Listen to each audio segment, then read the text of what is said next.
हमारे इस ब्रह्मांड में न जाने कितने उलझे हुए मिस्टीरियस पैटर्न एग्जिस्ट करते हैं। हमने उसमें से कुछ के बारे में सुन भी रखा है, लेकिन आज मैं आपको एक ऐसे मिस्टीरियस शेप के बारे में बात बताने जा रहा हूँ जो आपको भी सोचने पर मजबूर कर देगा।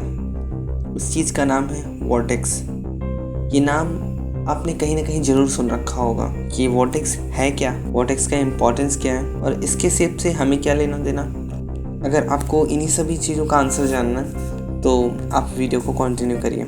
आमतौर से वॉर्टेक्स के बारे में हमने फ्लूइड्स में सुन रखा है। अ rotating flow of fluid is called vortex.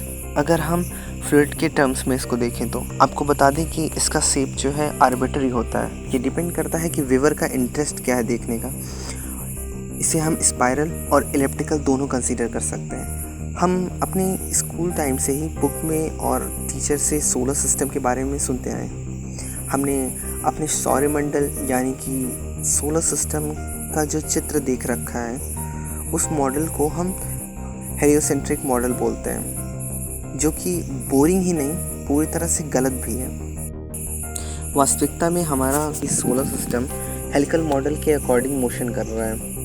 ये सोलर सिस्टम हमारे मिल्की वे यानी कि आकाशगंगा में 500,000 माइल्स पर आवर की रफ्तार से मोशन में है। हमारा सन एक कॉमेट की तरह चल रहा है। एक ऐसा चित्र हम समझ सकते हैं कि सूर्य के पीछे हमारे सारे प्लैनेट्स एक रेस कर रहे हों, जो कि सोचने में बहुत अजीब सा लगता है। हम और जगह भी वर्टेक्स के शेप देख सकते हैं। डीएनए है हमारा, उसका शेप जो है एक हेलिकल जैसा है, और हमारा फ्लावर उसके सराउंड में, उसके लीव्स में, पेटल्स में जो शेप बन रहे हैं वो भी वॉर्टेक्स जैसा स्पाइरल बना रहा है।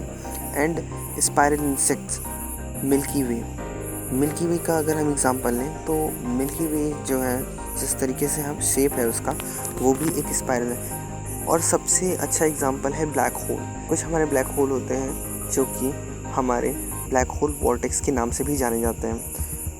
वॉर्टेक्स का नाम अक्सर हम कई शब्दों के पीछे सुनते भी रहते हैं, जैसे कि पोलर वॉर्टेक्स। ये हमारे पोलर रीजन पर होने वाले क्लाइमेट चेंजेस को बोलते हैं। इसकी वीक वेव्स हमारे कोल्ड कंट्रीज़ को बहुत ज़्यादा नुकसान पहुंचाती हैं। इसके बारे में आपने कई बार न्यूज़ में भी सुन रखा होगा। सिर्फ यहीं तक ही नहीं, हमारे मैथ्स में भी एक वॉर्टेक्स मैथमेटिक्स नाम की चीज़ होती है, उसका भी एक कॉन्सेप्ट होता है। उससे पहले मैं आपको एक चीज़ और बताना चाहता हूँ कि वॉर्टेक्स के हमारे शेप कैसे कैटेगराइज करे गए हैं। वॉर्टेक्स के शेप हमारे दो तरीके से कैटेगराइज किए गए हैं। पहला है 2D एनालिसिस, दूसरा है हमारा 3D एनालिसिस। 2D एनालिसिस में भी दो तरीके हैं। पहला तरीका है कि हमारा व्यूअर का जो फ्रेम ऑफ रेफरेंस है वो एक स्पाइरल में लिया गया है, और अगर हम दूसरा तरीका बात करें तो व्यूअर का जो हमारा फ्रेम ऑफ रेफरेंस है वो इलिप्स जैसा लिया गया है। इलिप्स या फिर आप सर्किल भी उसमें ले सकते हैं, इंक्लूड कर सकते हैं। अब आते हैं 3D analysis of vortex shape के बारे में। ये सेक्शन आज भी अंडर इन्वेस्टिगेशन में ही है।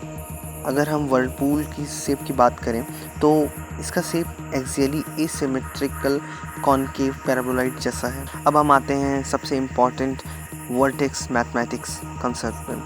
Once Nikola Tesla had said, if you only knew the magnificence of the number 3, 6 and 9, then you would have the key to the universe. What is mathematics was discovered by Marto Rodin. It is found from the observation that there is some obsession with the number 3, 6 and 9. हमारे जितने भी number हैं 1 to 9, they are divided into two groups. Group 1, 1, 2, 4, 5, 7, 8. These numbers are included. In group 2, 3, 6 and 9 triangle के edges पे रखा गया। सारे numbers को इसमें अरेंज करने के बाद में अगर हम एक साइड पर देखें 2 और 4 को जोड़ेंगे तो 6 बनेगा, 1 और 5 को जोड़ें तो 6 बनेगा।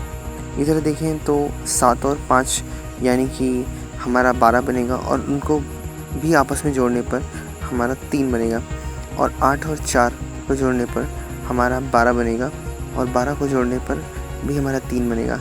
हम देख रहे हैं कि 3 and 6 जो कि हमारा नंबर मिल रहा है। और अगर बीच वाले नंबर की बात करें जो कि 9 नंबर है, 9 नंबर को नंबर ऑफ कंप्लीशन भी बोलते हैं। अब हम हॉरिजॉन्टली नंबर्स को ऐड करेंगे, लाइक 8 + 1 9, 7 + 2 9, 5 + 4 9। और ये 9 नंबर सबसे बड़ा नंबर बोला जाता है। अगर सभी नंबर्स में अगर किंग बोला जाएगा तो इस 9 नंबर को बोला जाएगा। जो टॉपिक मैंने आज वीडियो में कवर किया है, मैंने पूरी यूट्यूब पर इसके बारे में देखा, काफ़ी ज़्यादा मल्टी तरीके से इन्फॉर्मेशन गिवन थी। तो मैंने पूरा ट्राई किया है कि आपको इन्फॉर्मेशन एक अच्छे तरीके से डिलीवर हो सके। अगर आपको भी कुछ नई इन्फॉर्मेशन मुझे बताना है तो आप प्लीज़ मुझे कमेंट सेक्शन में ज़रूर बताएं और अपनी राय रखें। और आपको अगला वीडियो किस टॉपिक के ऊपर चाहिए प्लीज़ बताएं, जिससे नेक्स्ट वीडियो जल्दी आ सके। और इतना ध्यान से देखने के लिए और सुनने के लिए बहुत बहुत धन्यवाद।